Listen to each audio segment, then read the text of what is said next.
Hey there, it's me, Veronica Burnett, and I am with you once again for another episode of 5 Days of Faith. And I'm so glad that you're with me today. Oh boy, yesterday was quite interesting, right? Really interesting. But we are here again, and so welcome back. All right, so now that I can see everything all set up, I think I'm doing okay now today. I think I figured out all of the things that I needed to figure out so that I can make this an impactful live. So let's just get started. 5 days of faith. And today we're going to be talking about acknowledgement, acknowledging that God is always with us. And so before I go further, I want to give a couple of announcements. Season 3 of Faith to Flourish on my YouTube channel. You can just search me up, Veronica Burnett or Veronica A. Burnett. I'll put the information in the bottom of this broadcast. So on September 3rd, Faith to Flourish will be premiering again on season 3. And my special guest is Crystal Green of CAG Consulting and Coaching. You can find her here on LinkedIn and everywhere. You'll find her on Instagram at I'm Coach Crystal. And you can find her on her website at coachcrystal.co. I really hope that's right. I'll put her information here as well. So season 3, next Wednesday, September 3rd at 8 p.m. on my YouTube channel. You can go on over there now, set your alarm so that you can be notified. Make sure that you join in because we're going to be in the chat and we're going to be talking to all of our guests and visitors, everybody that's watching. I am so excited because I could not start season 3 without Crystal. She absolutely had to be a part of it.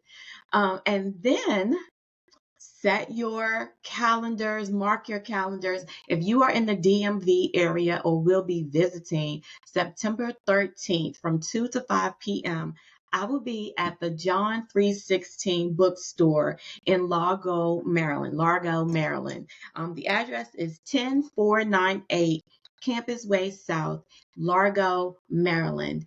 And that is from 2 to 5 p.m. for my book event and book signing. So if you have not already gotten your book, you can meet me there on the 13th, or you can go to Amazon and purchase it, or you can go to my website and purchase it as well. If you go to my website, then you will absolutely receive a signed copy from me because I sign all of the ones that I mail out myself. Or you can go to Amazon. You can bring it with you or you can purchase it that day. But I cannot wait. I'm so excited to be doing this at the John 316 bookstore. I have heard about this bookstore for years and years and years. And I'm so happy that I get to do my second book event for Faith to Flourish at their bookstore. So meet me there, all right? Okay, so who am I? Really quick, I'm a life coach. I am a two-time self-published author, a two-time co-author of two anthologies. So exciting.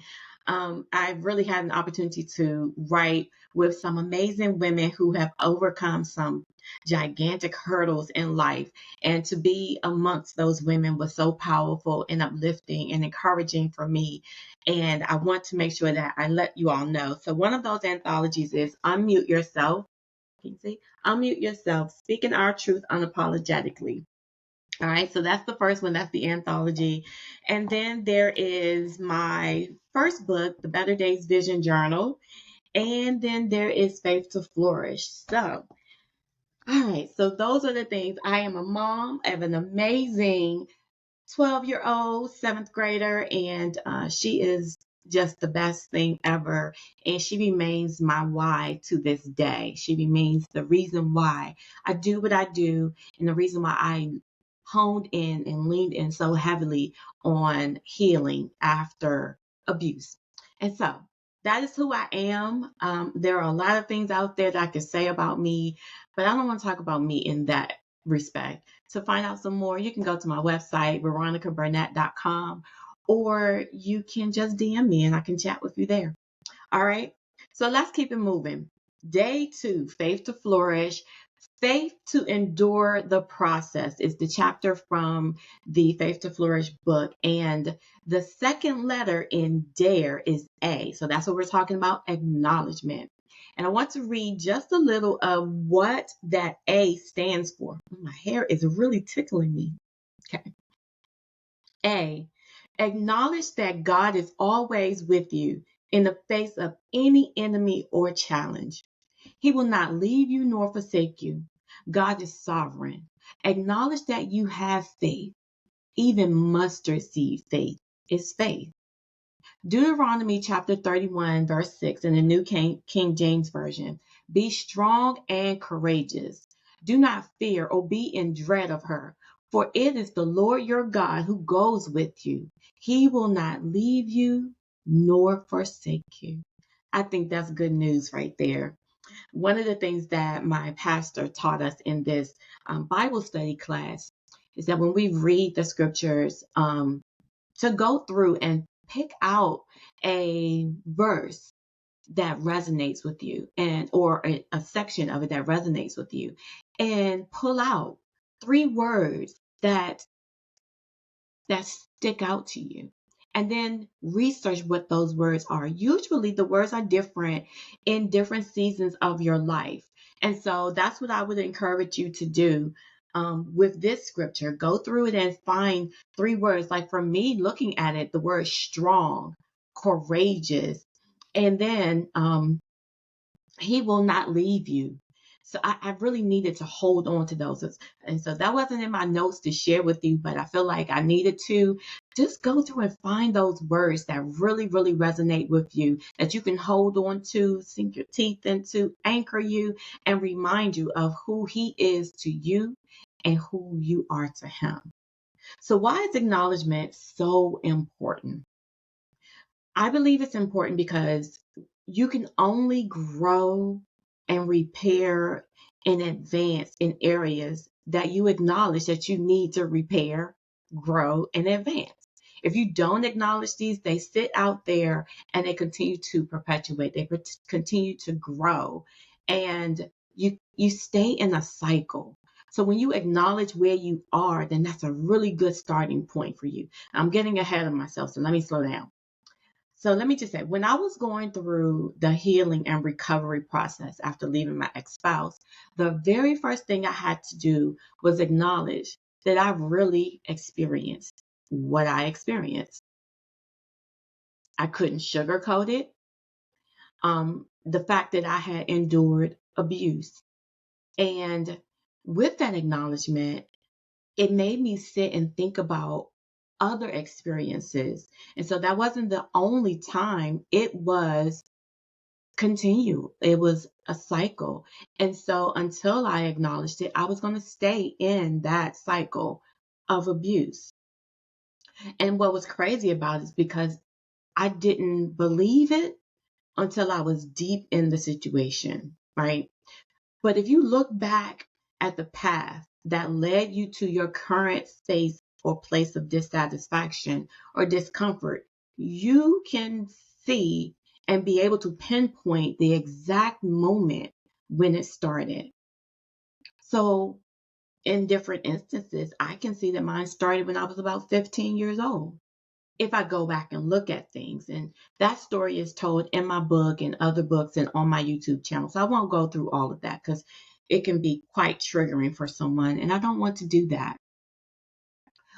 So you can go back and you can pinpoint the exact moment where it started. For some people, it was in your childhood.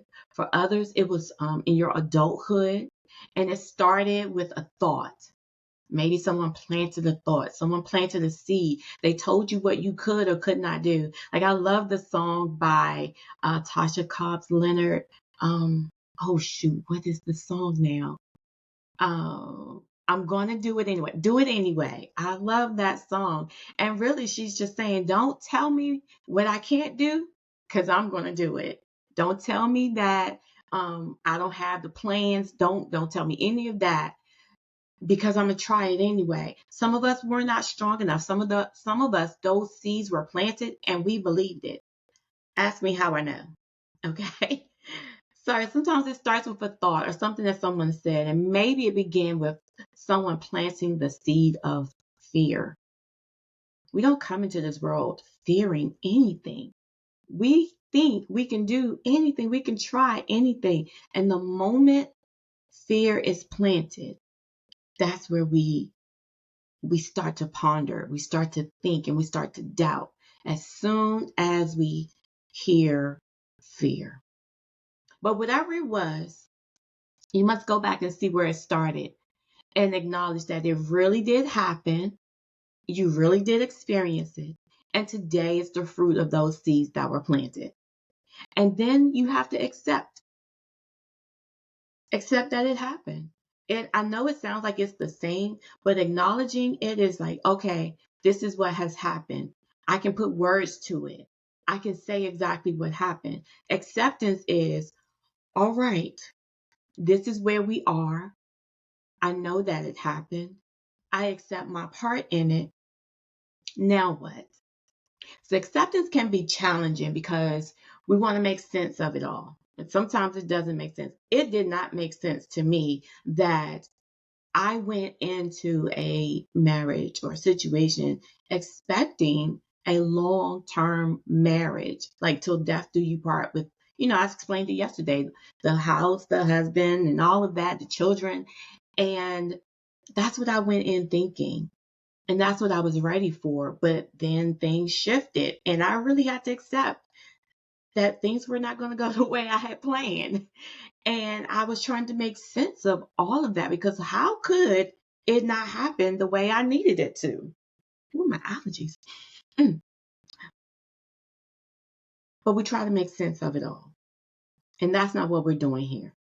We're simply accepting what has happened and then we're moving forward. But here's good news for you. Once you've acknowledged and accepted it, you've taken back your power.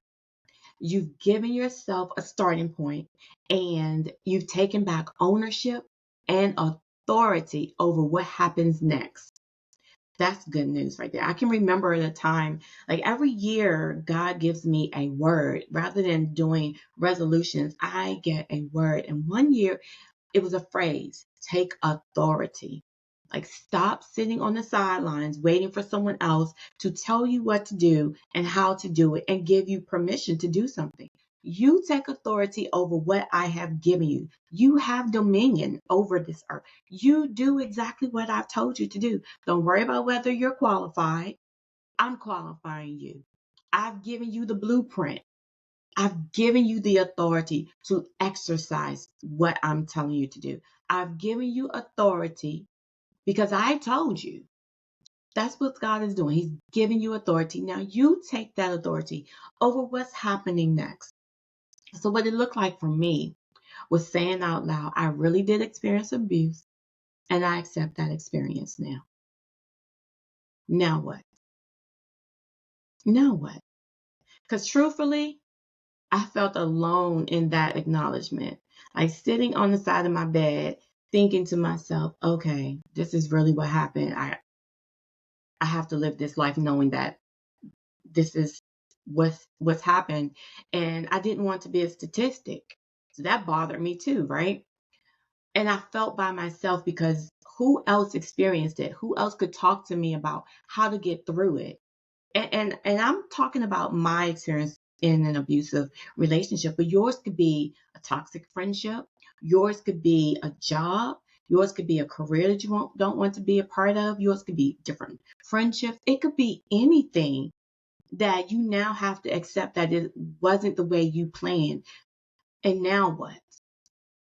Even today with people who have lost their federal jobs, they now have to accept that what they thought was going to be long-term retirement security, that has all changed now in a matter of months. A matter of months. And so now what? Now what? For me, it was now I have to trust God to take the wheel and direct me. Now I can acknowledge that God is with me as I chart out a new path and a new life. That is what I had to accept. And that was my now what? That was my answer. Now God is with me so I can heal and be a better person. That's what I wanted. Now God is with me so I can write the books, do the speaking engagements, teach the classes, encourage other women. And the truth is, He's always been right there in every situation, even when it didn't look like it. He's been right there in every situation. I just had to acknowledge Him.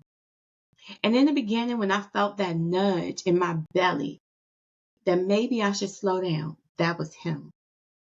The dreams that unsettled me, that was Him. The discomfort that I felt, that was Him. Let me go back. How about the job situation? When a week into being there, I knew things were off and I decided to stay anyway. Or when I was ready to move out of my parents' house and try again. And when he first told me to call this organization and let them know about my coaching program, I did it by faith.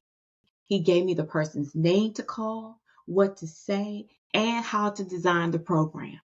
And yes, I fumbled along the way because I am human, but he gave me every word to speak life into 30 women that I coached. That was so rewarding for them and me. How about just yesterday when I struggled with streaming here and I started over? I began to feel defeated a little, and I can be honest, I really did feel defeated. And then God reminded me that I'm human and He is sovereign. And He told me to try again. He was right there. God is always present and speaking to us. We just have to listen and acknowledge His presence. Here's the thing. You have to have faith in how God speaks to you, how He moves in your life, what He's showing you. You have to have faith that what you hear is really from God. And whatever the process you're in right now, have faith in His promise and His presence. So whatever you're facing or you're planning to do, don't go it alone. You don't have to go it alone. He's always there. I want you to accept His help and His guidance for every area of your life. Don't do like me and only give Him the areas that you think He can handle. Ask me how I know. And last, know that God is with you and He will never leave you nor forsake you. All right? So that is all for tonight. I did not want to keep you a long time, but I hope that you join me tomorrow evening at 7 p.m. when we'll talk about the letter R in D.A.R.E, which is three different things. Redirect your thoughts, remain firm, and remain reliant on God. Redirect your thoughts, remain firm, and rely on God. And to close you out tonight, I'm going to leave you with this question. Do you see God at work in your everyday life? I want you to write down how you see Him. And you don't have to share that with me. But when you write down how you see Him, the next time you are struggling with, God, where are you? God, I feel alone. I want you to go back to this list that you're writing. Those are your receipts of how He is present in your life every single day. I guarantee you the receipts will speak for themselves. All right. I hope you all have a wonderful night. Thank you for joining me, and I will see you tomorrow on day 3 of 5 days of faith. Peace for now.